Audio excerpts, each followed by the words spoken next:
Tennessee 41, South Carolina 20. You know, the model was all over Tennessee last week. Loved them. We ended up making it a Ramen Noodle Express best bet, and we ended up getting a big Tennessee win.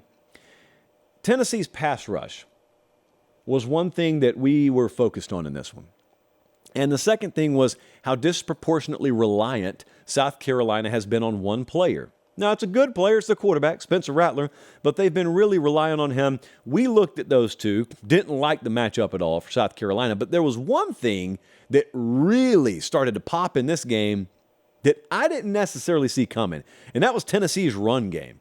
Tennessee had 10 runs of 10-plus yards in this game. 40 carries, 238 yards, 3 touchdowns. They just went off on the ground. And so what we saw was Joe Milton probably with the ability to break out in the pass game. That really didn't happen. They had 239 passing yards, but they had 238 rushing yards. So they just figured, we'll just run all over South Carolina. And they didn't rewrite the record books, but they did more than enough to pull away and win because they ended up having 6 sacks. And that was the other thing. Their pass rush did get after it. You know, Tennessee's defensive front is not going to get focused on because people think of them as an offensive first team. Tennessee's got a really good defensive front right now. Offensive line probably played the best game to date they've played all year last night. So did their defensive front. It's going to be overshadowed because they lost Brew McCoy.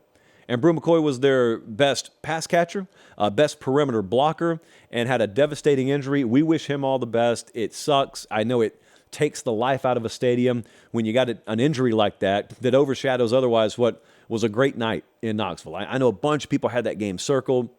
Incredible environment. Director Colin was there. Cole Kublik was there. So it was the place to be, obviously, up there on the river. But, man, I'll talk more about that in a second. I do want to hit on South Carolina right quick because we got a padlock stat here. There you go. Padlock stat. Last year in this game, South Carolina destroyed Tennessee. Spencer Rattler was the reason. 438 through the air, 6 touchdowns. That was the stat line last year.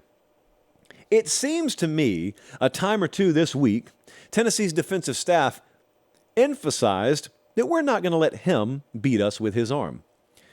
Let's go to the tape. Last night, Spencer Rattler 169 through the air, threw a pick 6, and that is your padlock stat. I don't need to know anything else. If you tell me Rattler's going under 170 through the air, Tennessee's going to win the game. Don't really need to know anything else. They were, South Carolina being they, 2 of 14 on 3rd down. They were 2 of 5 on 4th down. I did get asked a lot what I thought about Spencer Rattler after this game, saying, well, good for Tennessee. This was their Super Bowl. This is not one of the 2 biggest games Tennessee will play this year. They were hyped up for it. You're not the Super Bowl. I'm sorry, sir. You're not the Super Bowl. You just happened to be a greasy spot they left in Neyland Stadium last night, but you're not the Super Bowl. Brew McCoy is out for the season.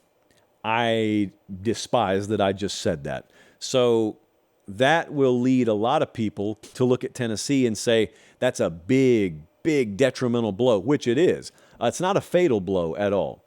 Their defensive line played outstanding last night. 6 sacks. Their offensive line, they found the right combination. Stick with it.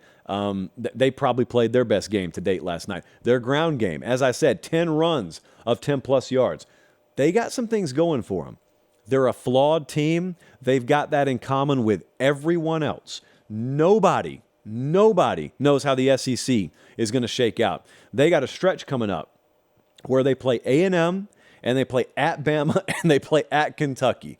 And that's just brutality 3 weeks in a row. And there aren't many teams out there that can stand up to that. And I am wholeheartedly including Kentucky in that.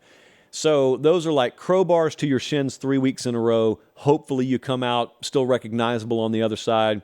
But who knows? I mean, maybe Tennessee can get after you physically as well, because they did with South Carolina last night.